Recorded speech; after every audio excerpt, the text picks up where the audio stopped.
그리고 신경성형술은 신경차단술의 효과를 극대화한 건데 어떤 식으로 극대화를 하느냐면 그 소방호스처럼 강한 수압으로 디스크에 막힌 통로의 염증을 확 씻어낼 수가 있다는 겁니다. 그 신경차단술은 밖에서 안으로 약물을 주입하지만 신경성형술은 안에서 밖으로 약물을 강한 압력으로 쏠 수 있기 때문에 그 신경 주변의 염증을 씻어내는 효과가 탁월하게 됩니다. 그리고 3일까지도 관을 유지하여 단기간에 반복적 치료가 가능합니다. 하지만 신경차단술은 일주일 간격으로 시행하는데 환자가 그 일주일을 견딜 수 없는 경우도 굉장히 많습니다. 그리고 세 번째는 그 신경성형술의 경우 얇은 관을 막힌 부위에 눌린 부위에 넣고 순서에 맞게 약을 차례로 주입할 수 있다는 게 가장 중요한 기능입니다. 처음에는 윤활제를 투여해서 신경 주변에 길을 만들고 염증 제거제를 투여해서 염증을 씻어내고 그 다음에 붓기 감소제를 투여해서 신경이 붓는 것을 붓지 않게 그 좁은 통로에서 자기가 부어서 자기한테 눌리는 그 상황을 없애주는 그런 붓기 감소제를 투여하고 그 다음에 신경 마취제를 투여해서 통증을 줄여주는 뭐 이런 여러 가지 기전을 그 약물을 시간차를 두고 주입할 수 있기 때문에 그 비슷한 효과라고는 볼 수 있지만 신경성형술이 좀 더 강한 효과를 내는 건 사실입니다. 자, 이분을 보시면 이제 비수술 버티기 치료 사례라고 해놨는데요. 신경성형술과 신경차단술을 같이 시행한 분입니다. 환자분 요 신경 나가는 구멍에 요 신경이 보이는데요. 여기는 신경이 이렇게 두꺼워져 있습니다. 이 사진을 보시면 이쪽 나가는 신경은 얇은데 이쪽 나가는 신경은 엄청 두꺼워져 있습니다. 디스크는 여기 조그맣게 나왔는데 저 디스크에 눌려서 신경이 이렇게 부어 있는 것입니다. 그래서 이 환자 치료를 했는데요. 처음에 신경성형술을 척추 안쪽에 관을 삽입해서 약물을 쳤는데 이 병변이 여기 정도 됩니다. 이쪽으로 그 약물이 통과가 되지 않습니다. 여기가 완전히 꽉 막힌 상태였는데요. 그래서 밖에서 신경차단술로 약물을 더 넣어봤는데 여기에서도 이 안쪽으로는 통과가 되지 않았습니다. 그래서 관을 3일간 유지한 채 이 신경성형술 관을 통해서 그 윤활제를 3일 동안 계속 뿌렸습니다. 그러니까 3일 동안 뿌리고 난 뒤 드디어 실말에 통로가 생기고 이 통로가 개통되는 순간 환자의 증상은 엄청나게 좋아졌습니다. 붓기가 조절되고 통로가 개통되는 순간 그 띵띵했던 그 디스크가 이렇게 두꺼워졌던 디스크가 약간 이런 식으로 얇아지게 되면 이 튀어나온 디스크에 자기가 받는 압력이 확 줄어들어서 수술 없이 이 상황을 넘길 수 있게 되는 게 이 신경성형술의 그리고 신경차단술의 효과라고 보시면 되겠습니다. 자, 이분은 생각보다 디스크가 엄청 심하게 튀어나오셨는데요. 요쪽으로 지금 디스크가 팍 튀어나오면서 여기 있어야 되는 신경이 이 뒤까지 밀린 지금 사진입니다. MRI 상에서. 그리고 이 디스크는 더 뒤로 나갈 수가 없기 때문에 이 위로 이렇게 올라갔는데요. 지금 환자분은 들것에 실려서 오셨습니다. 병원에. 그래서 바로 신경성형술을 시행을 했고 이 환자분의 경우 약물을 주입했을 때 이렇게 통로를 통해서 약물들이 퍼지는 걸 볼 수 있는데요. 아까 전 환자분은 약물이 아예 통과되지 못할 만큼 꽉 막혔다면 이 환자분은 약물이 잘 소통이 됐습니다. 이 환자분은 훨씬 빨리 좋아지셨고요.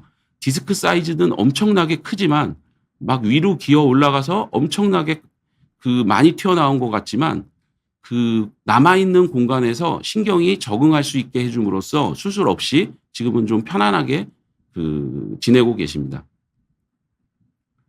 자, 그리고 이제 비수술 치료 중에 고주파 수액 성형술이라는 게 있는데요. 간단히 설명드리면 디스크가 튀어나와서 이제 다리가 이제 너무 아프고 아프시지만 신경 성형술을 통해서 아픈 통증을 해소시켜주고 요 고주파 프로브를 요 디스크 안쪽에 넣어서 이쪽을 융해시켜주면 3개월이나 6개월이 지나면 디스크가 다시 안쪽으로 들어가는 그런 디스크 자체를 치료하는 그런 치료입니다.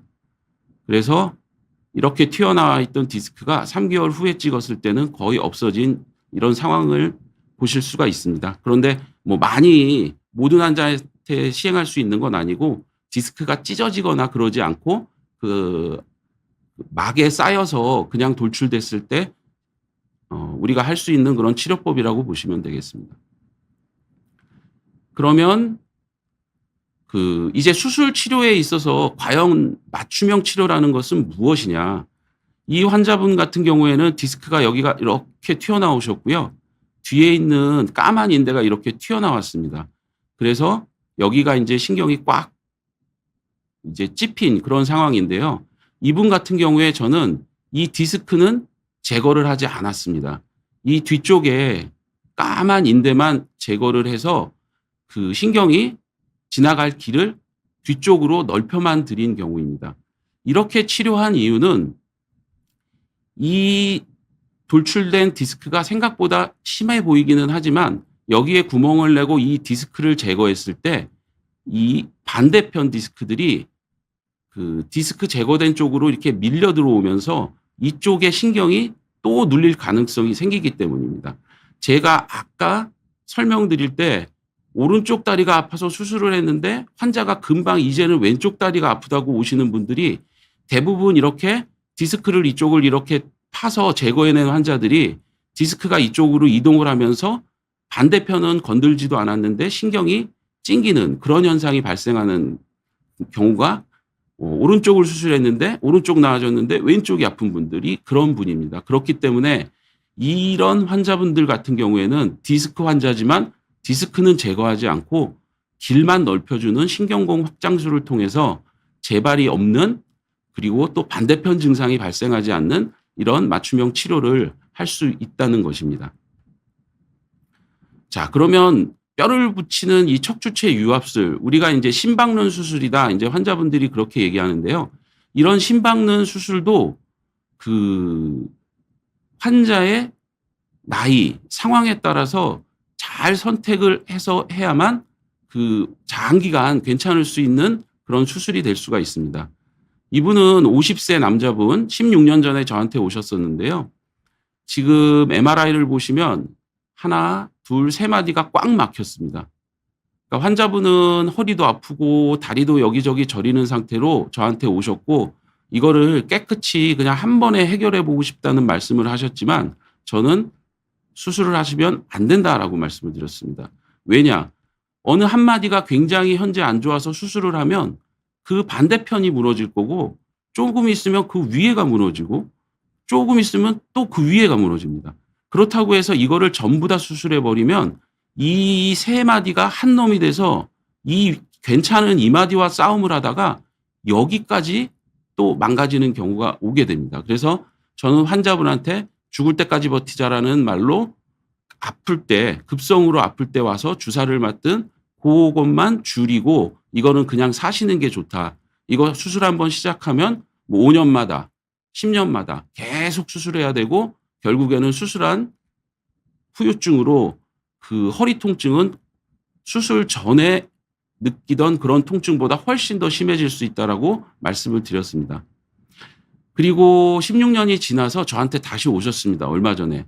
타원에서 진료를 받고 마비가 올 수 있겠다. 어떻게 이렇게 살았냐. 이런 말씀을 듣고 오셨는데요. 이분은 제 중학교 은사님이셨기 때문에 저를 믿고 저한테 다시 오셨습니다. 그래서 저는 마비는 그렇게 갑자기 오지 않으니 선생님 지금 증세가 예전보다 아주 심한 게 아니면 더 버티자. 선생님은 손 대시는 순간 계속 해마다 와서 다른 치료를 다른 수술을 또 하셔야 될 수 있다. 우리 선생님 버텨봅시다. 이런 식으로 해서 돌아가셨는데요. 돌아가실 때 굉장히 웃으시면서 기분 좋게 돌아가셨습니다. 본인은 버티는 거는 자신 있다. 그렇게 말씀하시면서 돌아가셨습니다. 그리고 이거는 두 번째 환자분인데요. 좀 상반되는 환자분입니다. 이분은 전반적으로 척추가 이렇게 다 깨끗하고요. 요 한마디만 굉장히 좁으신 그런 분입니다. 굉장히 좁아서 신경이 잘 보이지도 않습니다. 하지만 이분 걸어서 제 진료실 들어오셨고요. 호소하시는 증상은 다리가 아침, 점심, 저녁으로 저려서 힘든데 더 이상은 이렇게 살고 싶지 않다. 많이 참았다. 이런 말씀을 하셨습니다. 이 어머님 75세의 여자분인데요. 이분은 저는 바로 수술을 결정했습니다. 왜냐?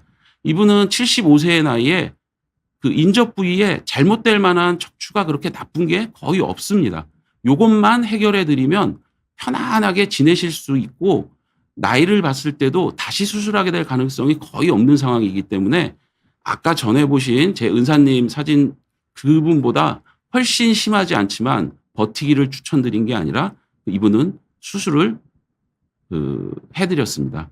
물론 이제 다리 저림이나 이런 거는 굉장히 많이 좋아지셨지만 아직 수술 부위의 통증이나 이런 것들은 조금 남으신 상태로 이제 그래도 굉장히 해피한 얼굴로 제 외래로 오시곤 합니다. 75세 여성분이 이 사진이고요. 50세 남성분이 이 사진이셨습니다.